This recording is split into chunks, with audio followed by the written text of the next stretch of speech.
permission to read in Article 5. This is not an amendment. This is Article 5 of the Constitution, written by the Founding Fathers. That group of people, before I get to it, is probably the greatest collections of minds in the history of the world. You know, if you study history, if you study world history, you'll hear of a man in South America by the name of Simon Bolivar. And the South Americans, rightfully so, they hold him up. He was sort of a contemporary of our Founding Fathers. But we didn't have one. We had dozens of people with incredible minds. At this one point in history, they worked together, they came up with a country, they came up with a constitution that survives today.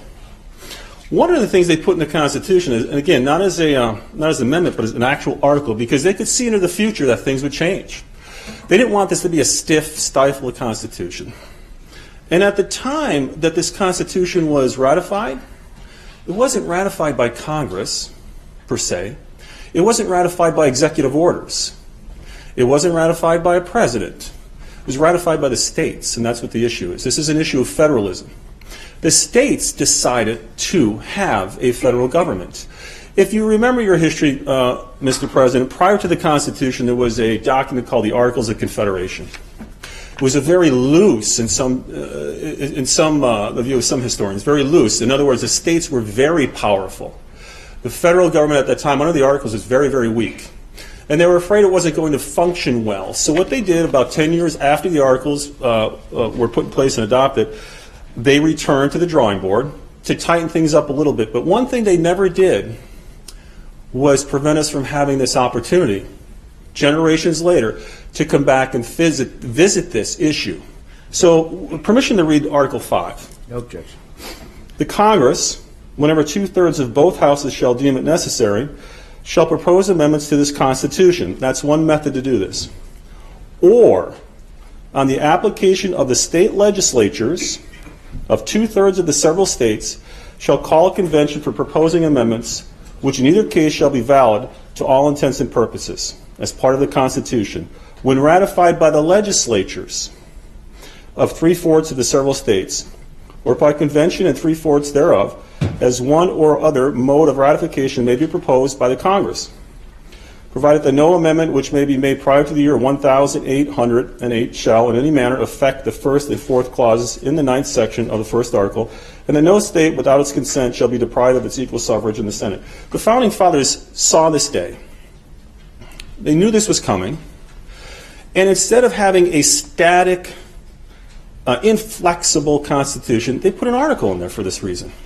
They didn't want us to have wars. They didn't want us to be subjects of the crown, which many Americans are feeling is happening now. They wanted us to be able to have a conversation amongst the states, the legislatures, and or Congress, and be able to apply Article 5 so that we could rectify a situation which many feel right now is out of balance. Many feel that federalism is on its way out, that states are merely place names on a map, that all power is being concentrated in Washington at the detriment of not only these states but the people in these states. And this is an attempt, and I think it's a great attempt. I think this is actually probably one of the best resolutions this body can ever work on.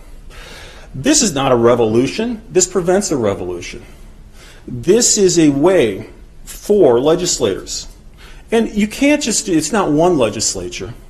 And yesterday we had a conversation about nullification. This is not nullification. This is a process embedded within the Constitution.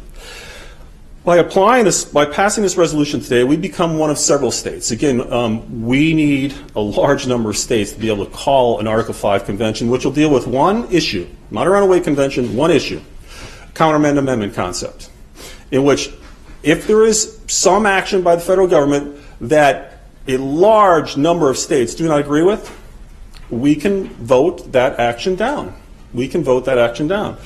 And again, this gives us an opportunity to use the Constitution to restore federalism in this country, restore balance between the federal government and the states, and quite honestly, Mr. President, I think as this goes down the road, Congress itself will call itself either into a situation where they themselves will probably put in a countermand amendment, I'm sorry. But I think if we pass we let this opportunity pass, I don't think things are going to get better. I don't think things are going to get better at all. I think it's going to get worse. And hopefully, we call a Article 5 approach convention sooner than later, because I think most of us feel that this is not the same country our parents knew. And it's not getting any better. It's going in the wrong direction. And I think this is an opportunity to restore that balance.